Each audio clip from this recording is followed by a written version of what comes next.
tuned into Beautiful You, Authentic You Radio. Here are your hosts, Irana Tenen and Nakia P. Evans. Beautifully living, authentically in Christ.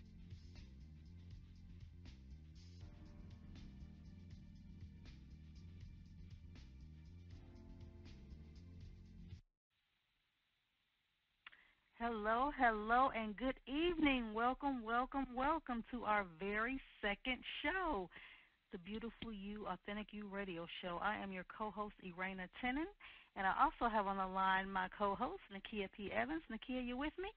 I'm here. How you doing, Mom? I'm great. You excited about our second show? I am. I'm very excited to hear, what these women are going to share with us, and I'm so excited about it. I am too, and I actually think that our last show, our very first show, I think it was awesome. I think it was great how we actually took the time to let everyone know who we were and what we were about. And I think it also kind of set the stage, set the tone for what's to come with us in the future as far as the show and other upcoming projects. Tonight I am so excited to have a guest. I hope she's on, Tia Brown, to join us. Doesn't look like she's in yet, but she has an amazing story. She actually was one of the speakers on our telesummit that we had the past 2 weeks, and she has an amazing story of, when you hear it, she is an overcomer. She is a survivor. She is a warrior. I mean, the things that she shared, I don't even know if I would have been, I'm sure I would have been able to make it through, but you know how they say, God says he doesn't give you more than you can bear. I'm not sure I could have bared that, but I guess if he would have gave it to me, I would have. But at this time, Tia, are you with us? Yes, I'm with you. Thank you so much. Okay, I'm going to give you the floor. If you could, just tell the people, who are you? Who is Tijuana Brown? All right, Tijuana Brown is a lady of strong character, strong spiritual background, come from a long line of women. My mom raised my sister and I. I have one sister who lives in Maryland. I have two daughters. I was born and raised in the church. My grandmother's strong. She's still here, so by God's grace, my grandmother's 85 years old, still here, still vibrant, still moving. So that tells you the genetics and God's favor that we have. Born and raised in the projects in Charlotte, North Carolina, Southside Housing Authority. Grew up under the direction of a mom that worked her fingers down to the bone to make sure me and my sister had everything, and I had a great support group. So any decision that I made that was outside of the guidelines was simply my choice, and doing things, being disobedient, and there's a price to pay when you do that. So my support group was phenomenal. It was myself that got off course. It certainly wasn't because it was not taught at home. So my dad has been absent all my life by choice, and then he died of a brain aneurysm. So it was my mom, my strong mother, that took care of me and my sister, and that's it. Pretty simple. So, one thing that I thought was amazing that you did is that you actually said, I had a strong upbringing, so everything that you did, it was based on your own choices, not anything that you were taught, not anything that, was instilled at you at home. The decisions you made were solely on your own, you did it yourself. No one else to blame, you did it. And sometimes people have a hard time admitting that, or recognizing that. So I appreciate you recognizing that it was by your own merit, the things that happened. So if you could, share a little bit about your story. What choices did you make that weren't so good? Well, in life coming up, you think what you have is not enough. You see people around you doing things, and you're hanging out with different people from different walks of life, and you want to have things that you think, that we think, or we thought, or some people may still think that is more valuable in life. And the best thing I learned along my life path and the decisions that I made, that the best things in life are free. So once you learn that the best things in life are free, nothing else really matters. So you can't buy love, you can't buy good health, you can have all the money in the world, and if you don't have good health, then that stuff perishes away. So to have good health, to have love, and to come from a family that love and care about you is the best thing ever. And I knew that then, but I was a little rebellious, hanging out with some of the people that I hung out with at John C. Smith, and they introduced me to some things. And people wondered, because I never drank, smoked, used drugs, never had any alcohol, never had anything that disrupted my body. But as I told people, I was addicted to money. And if you're addicted to money, and that's a certain lifestyle that you're trying to keep up, you're trying to impress people around you, you're handing out all this money, because I was on a fraud case. So I'm handing out all this money to all my so-called friends, people that are supposed to be your friends. They're taking the money, they're hanging out with you, they're going to South Park Mall, the elegant stores, and I was young. So I draw attention to myself. I'm young, I'm going up to South Park Mall, and I'm buying all these expensive, exclusive gifts. Eventually that was going to come tumbling down, and God had a way to bring it down, and he did. I would truly say that I started dating someone that was abusive to me very, very young, and he was in a drug game. And he and I, we talked about forgiveness. I know you spoke about forgiveness. And I follow you, and you're always doing something positive, Raina. And that's the reason that I was drawn to you. You bring women together for the betterment of each other, and I love that. But I was dating someone that was heavily involved in narcotics. He was selling narcotics from one end of the world, the south end of the world, which is in Miami, all the way up to the top, which is New Jersey. And so once he got caught up in that game, I was introduced so deep into a lifestyle that I wanted to keep up, that I could not, or I thought that I could not give up. And so my way of doing that, I was introduced to a fraud scheme while I was a student at John C. Smith University, and I started running credit cards and checks. And I was a different person every day of the week. I had a different ID to match. And so I was born in 1971. I'm 46 years old now. And so back then, you could scam and get anything that you wanted. And it was easy for me, and there was no challenge, and I did it. And so when the money came easy, I wanted more, and I didn't know how to stop. And I was so addicted to money and living this lifestyle, this fast lifestyle. Like I said, never use drugs, never smoke, never drink. So what am I doing? I'm shopping. I'm going on all the trips that you can go on. I'm traveling from city to city, state to state, living a complete lie. So that's what happened, and God said no more. That's amazing. That's amazing. And I always heard that, that fast money, you get it so quickly that it can be addictive. People go to work, they work so hard, and they're always trying to make ends meet, and it's never enough, and I'm lacking this, I'm lacking that. But that fast money, I can get it just like that, no worry, no care, no anything. I'm getting it. So I can understand how that can be addictive. I know it must have been kind of hard trying to be somebody you weren't, or you just said you had to be somebody different just about every other day. How hard was that, trying to live that lie? Well, it was a lost identity, when you start to let people control you. And when I say control you, not necessarily physically controlling you, I left out the fact that I even survived domestic violence. I mean, I got past that and got through that, but that definitely was a part of it that came with the territory. If you're going to spend somebody's money at that lucrative amount of income, I'm not talking about the fraud now. I'm going back to the lifestyle that I was introduced before I even got involved with the fraud. If you're going to spend somebody's money at that level, you're going to do what they say, when they say it. You're going to be where they want you to be, when they want you to be. And right. So, I was also introduced to domestic violence in that relationship, and that was something that I escaped when my partner landed his time in prison. And so that, to me, was a way out. That was God giving me a way out, but I didn't stop there. So instead of taking that way out and leaving and quitting, the addiction was there. I was addicted to money, addicted to lifestyle, addicted to things, and just trying to impress people. And when we do that, we lose ourselves. And I lost myself, and so I had to dig deep down inside of my spiritual roots, of my heritage, my background, a strong line of women that are so humble, that are so honest, that live honest every day, that work every day, and say, hey, you still can have a good life and not get into something that's going to cost you the price that it cost me tremendously. And though I've survived it, and though I've gotten past it, and I preach it every day, and I tell my daughters, I started my organization because I never, ever wanted my daughters to experience anything like what I've experienced. So to be somebody different, you're lost, so you don't know who you are. And every day, you put on that mask, and you're pretending to be something that you're not, and you're going home at night not knowing when your life is going to come tumbling down, or when the domino effect is going to take place. Because it's coming. Because if you're doing things that you're not supposed to, you cannot outsmart God. He has made a way for us to do things the way that he wants us to do it, and we have to be submissive to what God wants us to do. So I thank God for a praying grandmother. I thank God for a praying mother.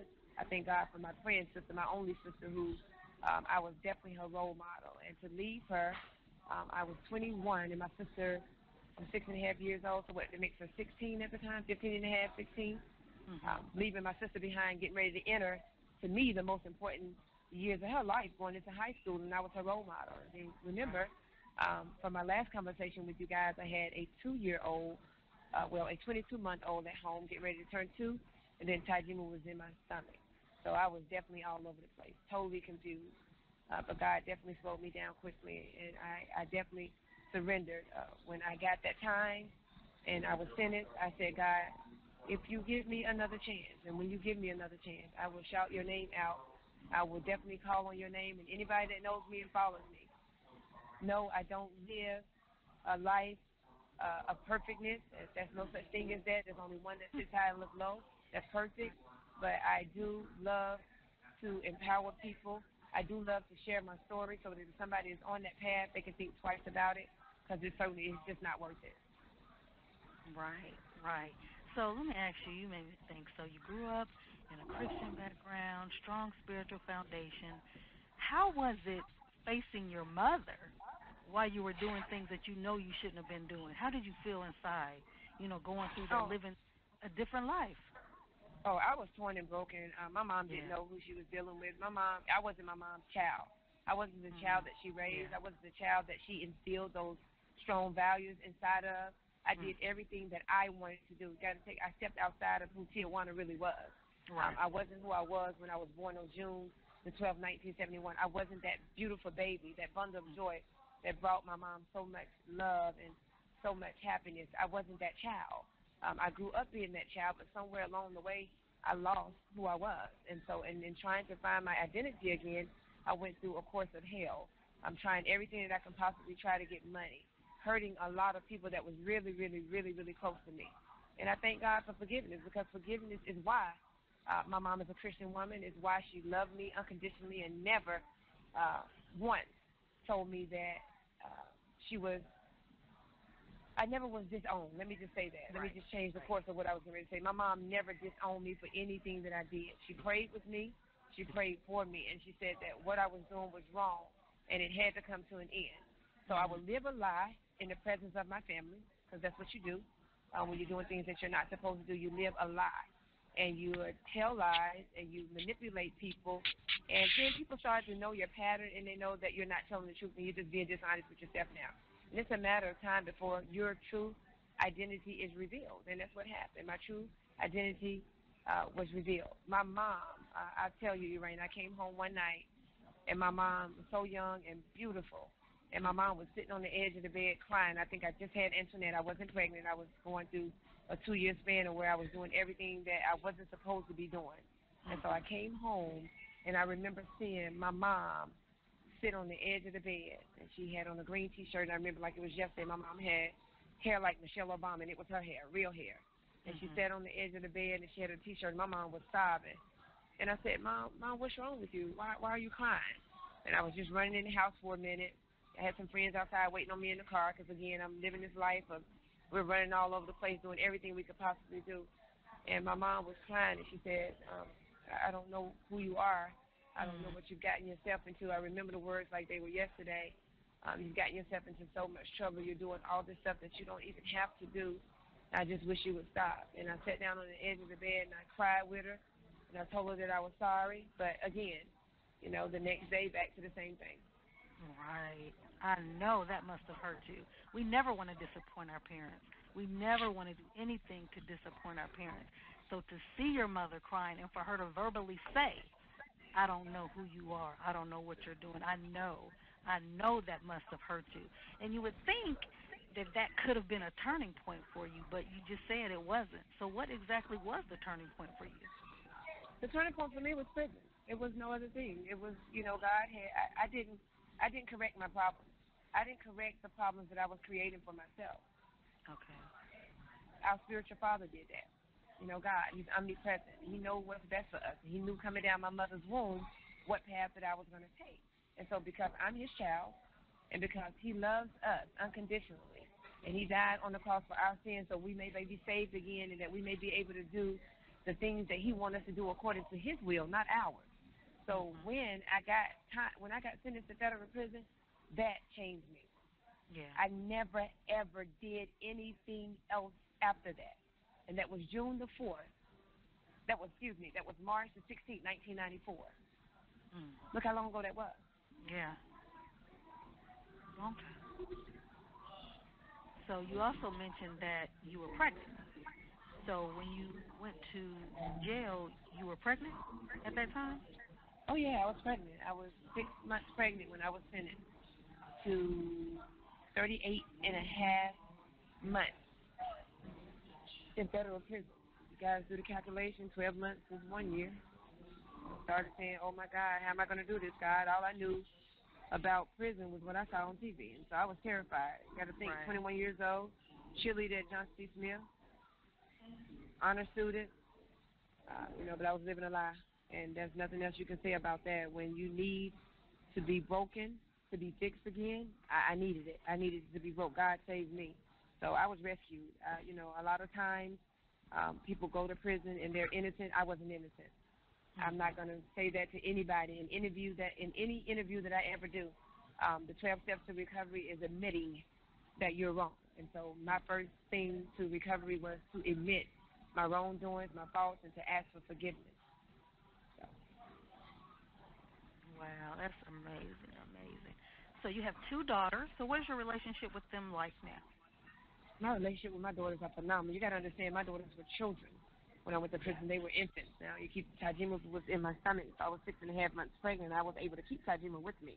Antoinette was a 2-year-old that I had such a great relationship with, and my mom brought her to see me on a regular basis that you couldn't pry her off of me in the visiting room. When I had Tajima in prison, my whole family was able to come in the hospital room. I had a single room. My whole family was there. When I say my whole family, it was 20 people in my room after I gave birth to Tajima. My whole family was there, and Antoinette was there, and I remember her grabbing Tajima's bassinet and running down the hallway with it, saying that was her sister, and she didn't want anybody to bother her sister. So, mine is a special case. Again, even though God took me into a place where I didn't want to be, I didn't think I could survive prison, God never left me. And people got to realize that he never left me. I was his child, and he made sure that he put things in place to protect me. He made sure that he put people in place to protect me. He put programs in place where I could still be with my daughter, where I could still be with my family, and I was the model inmate. That's what they call me. I was a model inmate where I set standards for the other inmates. And truly, as sad as it is to say, although I was in handcuffs and shackles, I wasn't. My mind was free. I was in prison.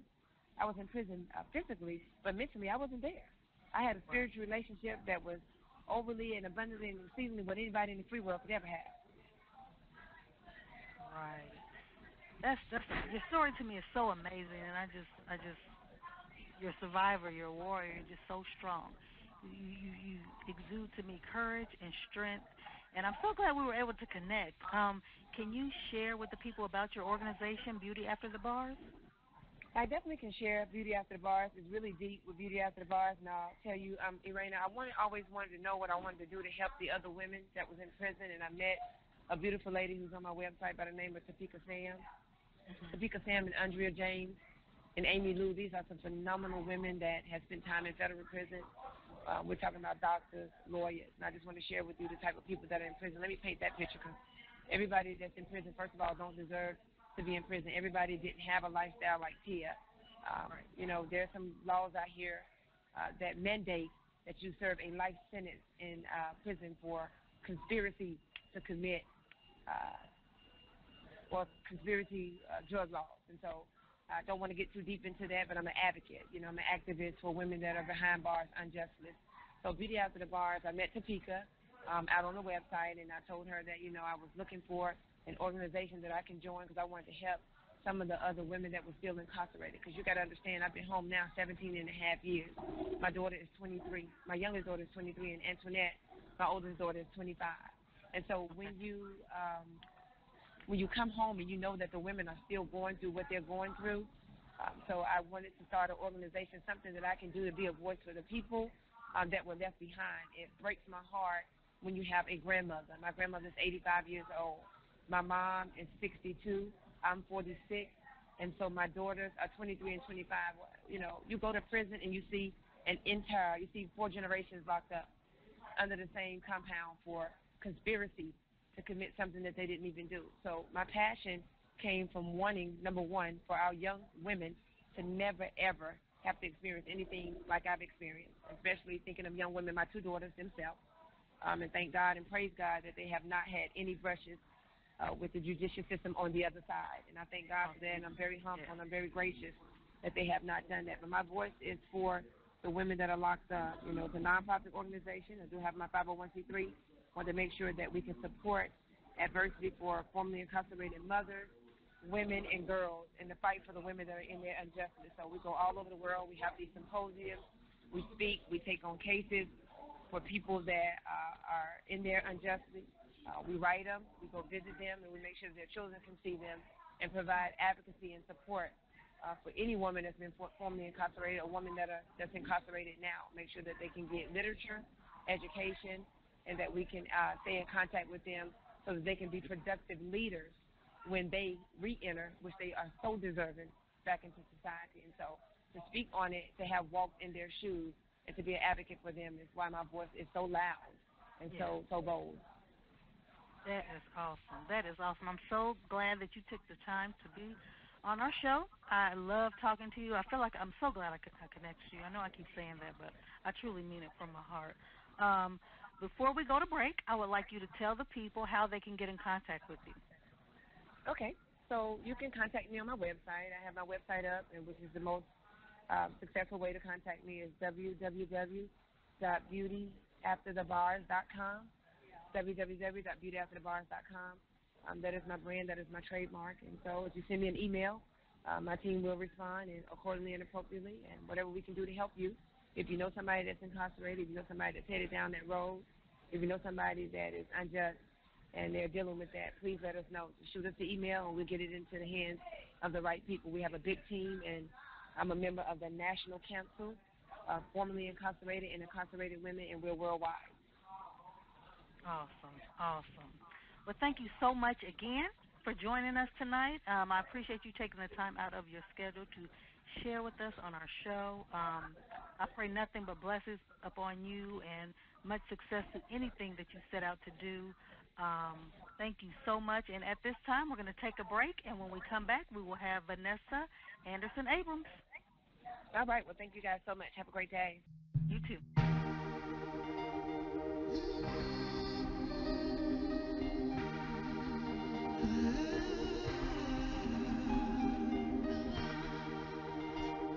Behold the woman,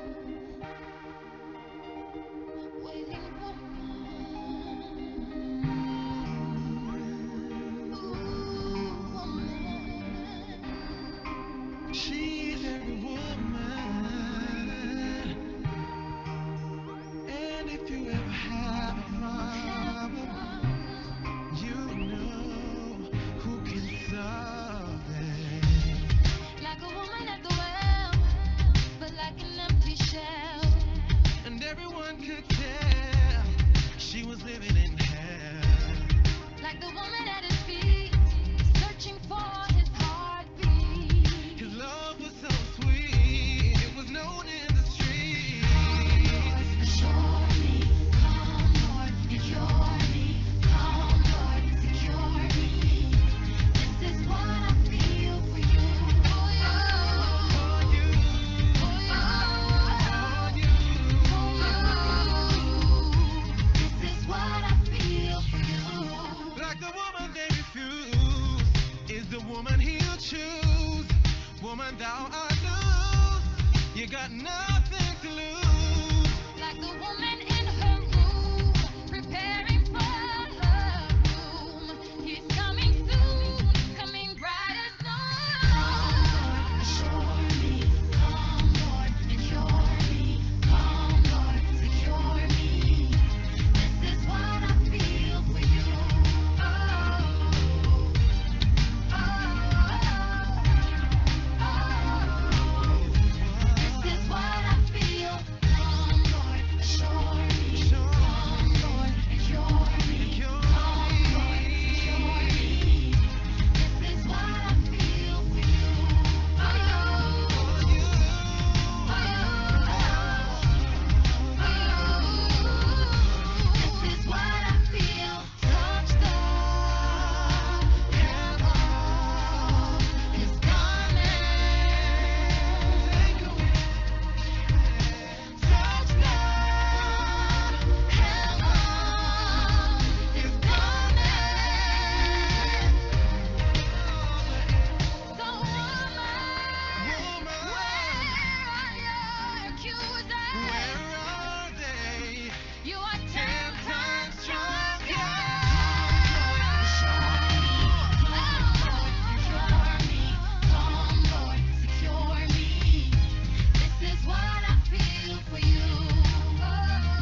Welcome back, everyone. Welcome back to the Beautiful You, Authentic You radio show. I'm your co-host, Nakia Evans.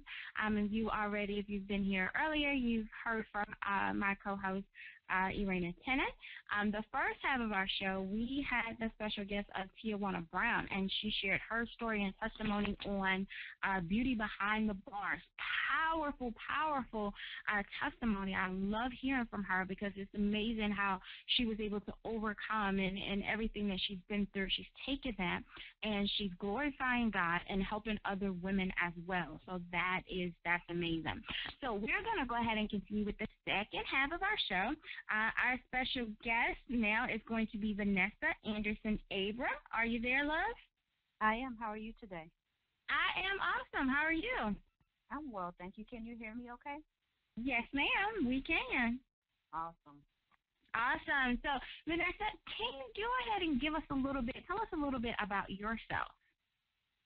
I live in Atlanta. I've been here for going on 5 years. My job actually relocated my family and myself here in a management role. I am originally from Gary, Indiana, born and raised in Gary, Indiana. Lived there for quite some time, and then my husband and my family, my children, we moved to Indianapolis, where we lived there for 16 years, and then we moved here, and we've been here going on 5 years. I believe it's in October or November. It's coming up, and just a blessing to have to be where I am in my life today. There are many twists and turns and things like that. I'm the youngest of 5.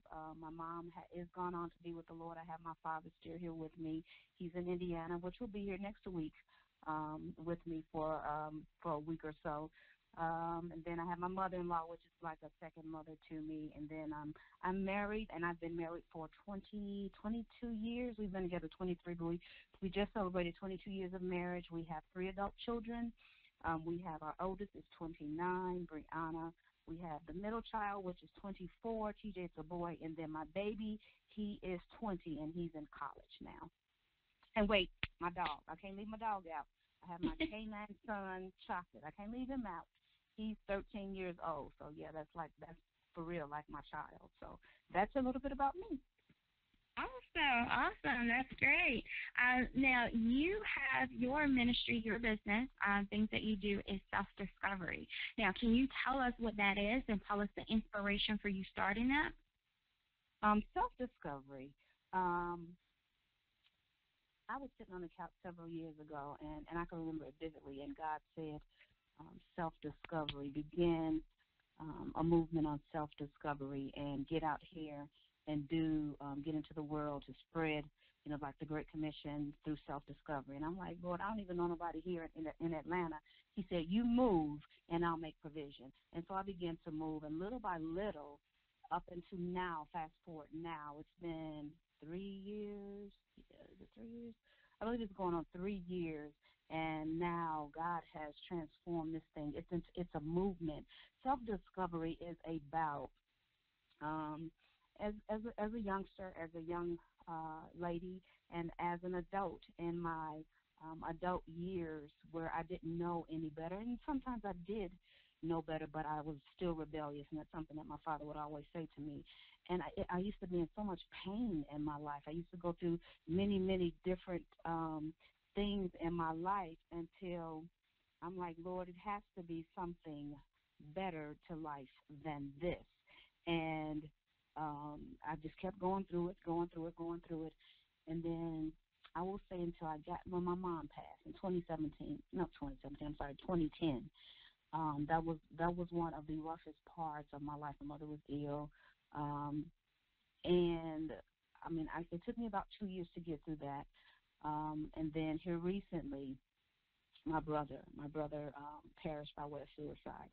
So I am, I'm out of that valley, but I'm still on that journey. I wrote a book in memory of him, and it made bestseller. So I'm on, that journey of self-discovery. Self-discovery is, I'm learning that obstacles come to create strength holistically, but through my many experiences of obstacles, hardships, trials, tribulations, I always want to be better and not bitter. And as I grow older and become mature in God and chew on the meat of the word and not drink the milk, I am yearning to know how to embrace life's twists and turns spiritually by way of utilizing my God-given gifts and talents and my treasures and the time that God gives me to do so, to pour into other people. I'm learning that it's not just about me, just, with my brother's situation, whereas it's very fresh.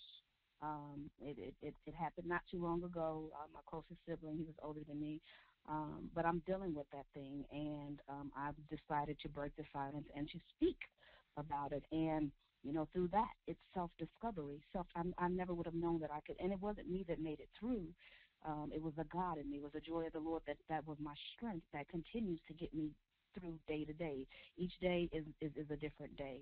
I still struggle. Again, I'm out of the valley, but I'm still on the journey. And the book that I wrote that was dedicated to him in June is The Valley of Transfiguration, 40 Days with God in My Grief. And I talked about the 40 days and how God transitioned me and transfigured me and how painful it really was. That is the most painful thing that I have ever endured in my life. And I can only give God the glory for it because he's the only one that can do me like he's done me. And I'm still here. And I'm still in my right mind. I'm still walking. I'm still talking. And now he has me breaking silence and talking about it. So self-discovery is self-discovering who you are not, but yet who you are becoming in Christ. That is what self-discovery is, because I am not my past. We are not our past, but certainly our past is connected to our purpose, and that's the difference. That's the difference. People want to hold us accountable to the past, but God has forgiven that thing, so we're no longer the past. Yes, the past is surely connected to my purpose, but because of that, I dare to prosper and position myself in my purpose so that I can fulfill the call over my life that God has me in because of the pain. Another thing is that I've learned that there's purpose in pain. A lot of us want to take our life. A lot of us want to OD. A lot of us want to drink and do these other things to medicate the feeling. But baby, if you just sit there and lean into it, and not just lean into it, have faith, hold on to hope. It's painful. It's just like with Jesus, he had to carry his cross. If he carried his, we have to carry ours. And that road is a narrow and it's a lonely road. So that is what self-discovery, a daily journey position to prosper, comes from. What God had me to do is he had me to write the guide, which is a daily guide, and then a journal. And he told me that one day, I think I came in from the store, he said, now I need you to write a journal. And I did the journal probably like within an hour or so. And the journal is the power of the pen. People have stories, and people have to understand when you write, everybody has a story. The richest place on this earth is the cemetery, because so many of us perish and don't get the word out. The word says that we perish for a lack of knowledge, and many of us don't operate in our gifts, in our talents, in our supernatural capabilities, because that's real. Just like the devil is real, so is God. And we have capabilities. We have gifts, God-given talents, supernatural abilities when we tap into the source, which is the God source, to do that thing that he calls us to do. Yes, absolutely. I love that, Vanessa. And I love what you said about self-discovery, discovering who you are and discovering who you are not. And that is so important. And, that's why, Elaine and I got together as far as the beautiful you, authentic you, understanding that, sometimes we portray ourselves as someone that we are not. We're living this life and we're going through life and, just not being able to really understand and identify, who you are in him. And so I absolutely love that. And I also say that, any time that you're looking for purpose, anytime that you're trying to walk in that thing, pain comes with that. That's just how it is, that it is there. Now, I do want to ask you, since God started taking you on this journey, since he took you, with the pain of losing your mom and then losing your brother as well, and then, as he started working with you as far as discovering who you are, how did your life change from it was before? How did that change come about? You said that it was painful, but give us a little information about, how your life transfigured after you start discovering yourself. With my brother, I can go back with my mother. It took me about 2 years to get myself back together through counseling and doing some therapeutic things to help me get on point there, and just learning that I've also learned one thing for sure is that two things for sure is that we will live and we will die. One thing I did learn with my mother, there's something had to die in order for something to be birthed. So God began to deal with me through that thing.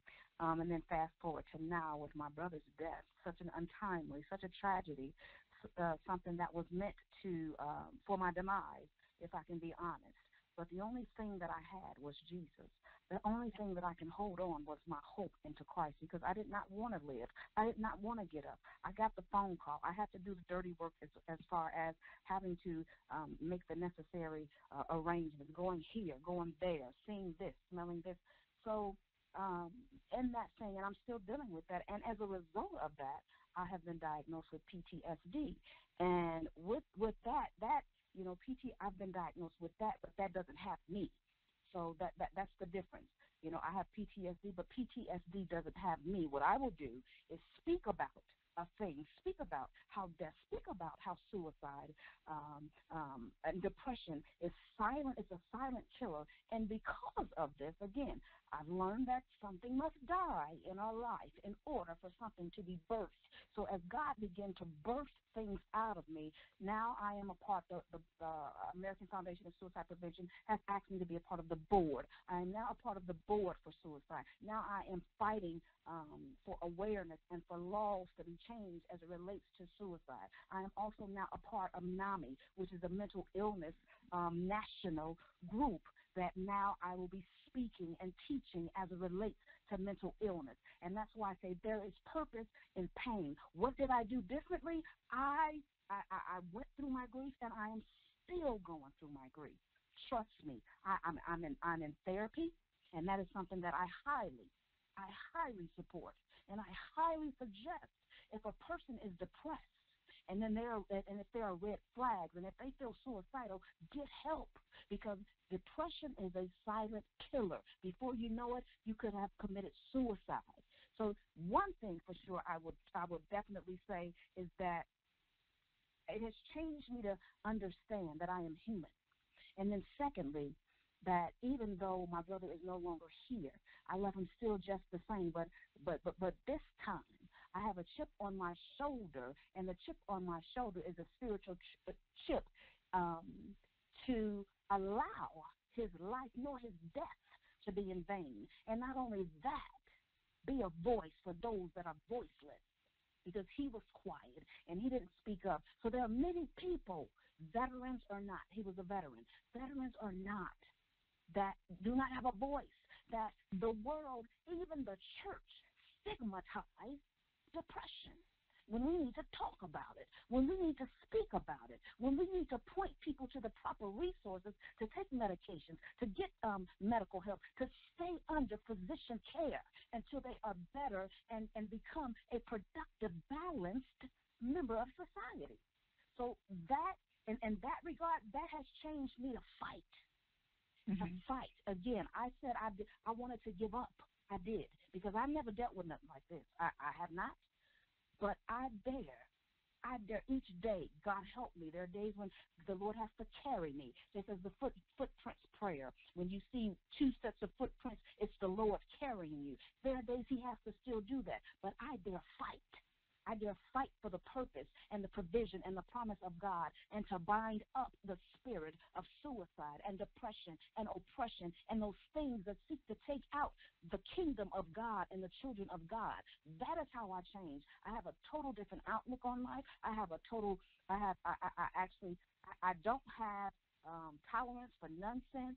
Life is too short. Things have happened in my life, and I just declare and decree that I will make a difference somewhere, somehow, in somebody's life. Because, even in my own family, ladies, my own family want to keep it a secret. And no, we won't keep it a secret, because one thing I know is that you're just as sick as your secrets, and then even with that secret can come bloodline curses, and not even that, you won't save anybody. And that's another thing that has changed. There are so many things that I've changed, that I'm adamant about, that I settle not for less.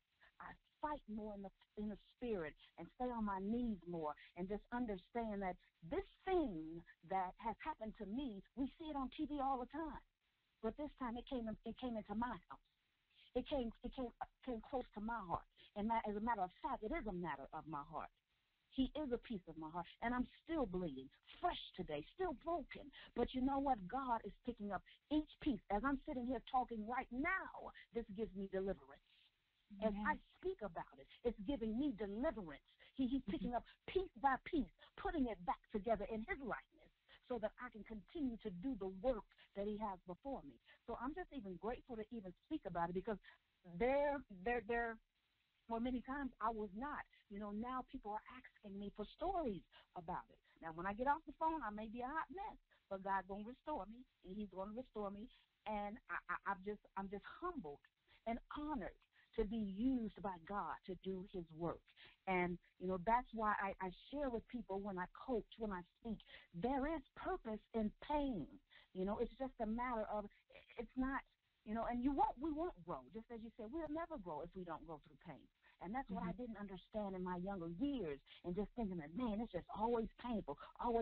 But that was because of my train of thought. That was because of my positioning was not positioned on purpose in God and in the will of God. So, that is it in a nutshell. I am no longer the person that I used to be. Wow, that's awesome. I love it. Vanessa, I love how you explained all of that. Now, I do want to ask you, for everyone that's on the call and for those who will be able to listen to the station later, what encouraging words would you say to someone who feels as though they need to go through that process of self-discovery? What would you tell them? I will tell them, first and foremost, stand in your truth. There are many people out there that are living a lie. There are many people out there that are living in their past. There are many people out there they've been tainted by someone in their life, whether it was a child in their childhood, somewhere along the way that may have told them you'll never be nothing, you will never amount to nothing, you're ugly, you're fat, whatever the case may be. First and foremost, you have to stand in your truth. You have to look yourself in the mirror and see in the mirror the person that, if you don't love them now, ask God to help you to begin to love that person you see.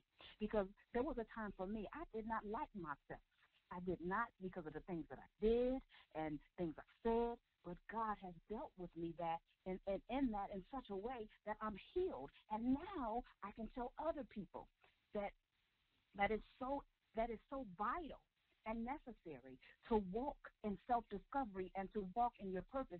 First of all, you got to stand in your truth. If you are a liar, a cheat, a thief, or whoremonger, whatever the case may be, if that's what it is what it is. Repent to God. Ask God to forgive you. And if you have someone that you can hold spiritually, that you can talk with them about that's spiritual, do that. And then continue to press and pray your way forward and learning who you are. Because once you stand in your truth, you're going to begin to discover new things about you, because you were confused, or we were confused before, because we were living in this bubble of what we thought we were. But then when Christ comes in and cleans us up, as the song says, won't he make you clean inside? As he begins to clean us up, we see a whole different person. We see a person that's fearfully and wonderfully made in the image of God. Self-discovery starts with just what it says, self and God. Loving yourself enough to be truthful with who you are. You are not your past. but your past is connected to your purpose. Yes, yes, yes. I love it. Now, Vanessa, can you please tell us how we can stay connected to you, how others can reach out to you? Sure, absolutely. I have a website. It's www.vanessaabram.com, and I'll spell that. It's one word. It's VENESSAABRAM. I am also on Twitter as Vanessa Abram. I'm also on Facebook. I have 2 pages there. One is my personal page, Vanessa Anderson Abram, and then I have a self-discovery page where I do a lot of self-discovery posts and do a lot of events on that page. Also, I am a motivational speaker. I am a multi-best-selling author of self-discovery, both the journal and the book, and The Valley of Transfiguration, 40 Days with God and My Grief, and Soul Source, which is a book that was written by 23 women where we just bared our souls. And my chapter is about MDD, Major Depressive Disorder. Now, this was pre me finding out about PTSD. I'm also a motivational speaker, an empowerment speaker. I'm a life coach. I'm a radio personality as well. I have 2 shows now. One is Still City Gospel Radio, and another one will be on the blog radio. And that show will start on next Saturday at 11 a.m. I'm also a grant consultant. I also review and write grants for the federal government, and then American Foundation for Suicide board member as well.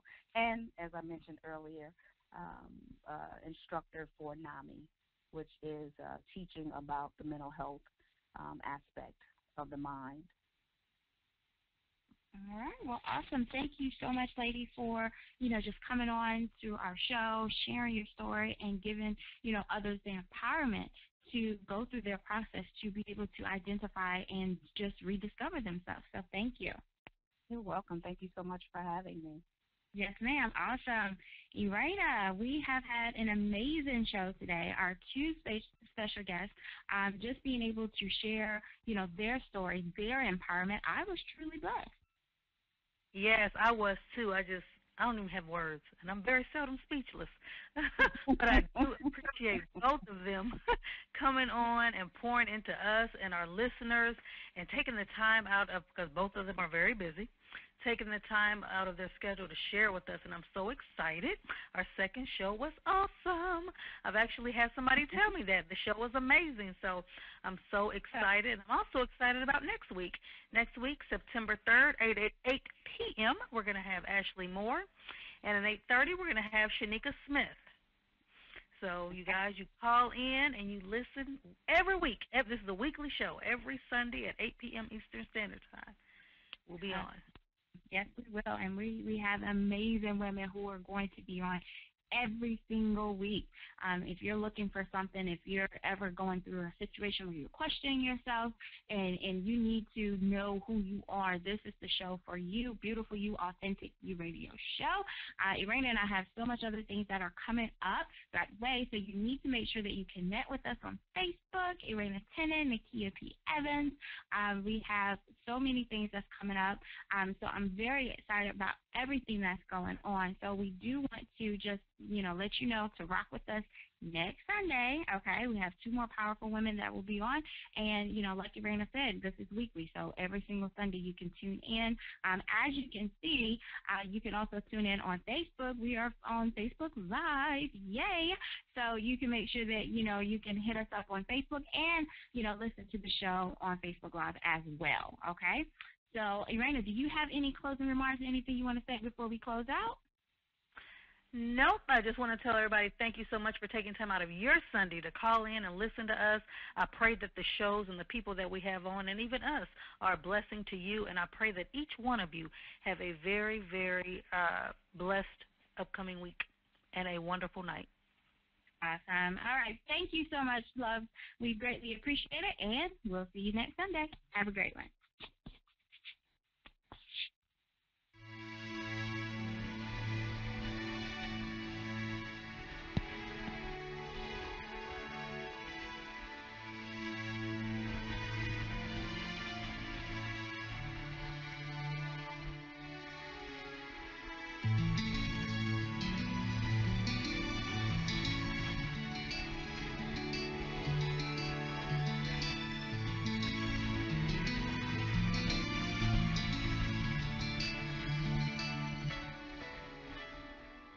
I can remember the first time my heart rang for you.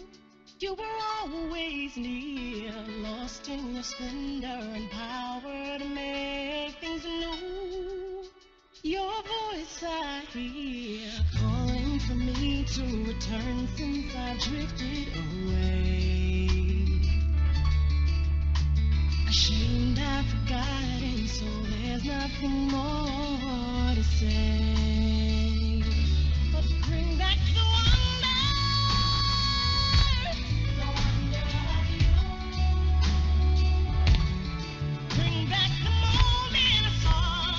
Bring back the reverence of who you are. Bring back the honor. Bring back the wonder of you. Hard to believe that your name I would soon forget. Running to fuel aspirations that suit me best. Show me the way down the path back to where you are. Father, forgive me, I didn't know I was this far. So bring back the wonder.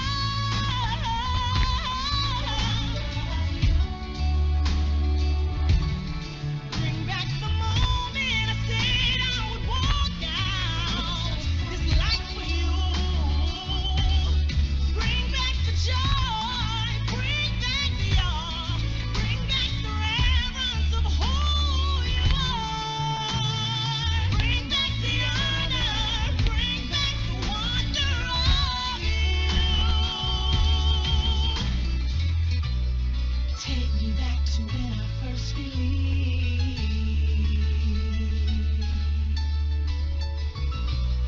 Jesus, you are holy and you are the risen King.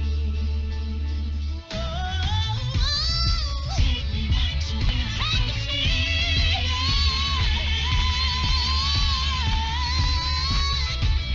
Jesus, you are holy. You're holy. That's the wonder.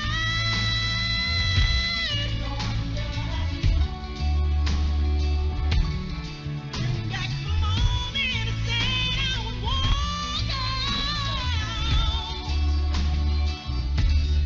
Bring back the joy, bring back the awe, bring back the reverence of who you are. Bring back the honor, bring back the wonder of you. Take me back to when I first believed. Mhm. Jesus, you are holy and you are the risen King.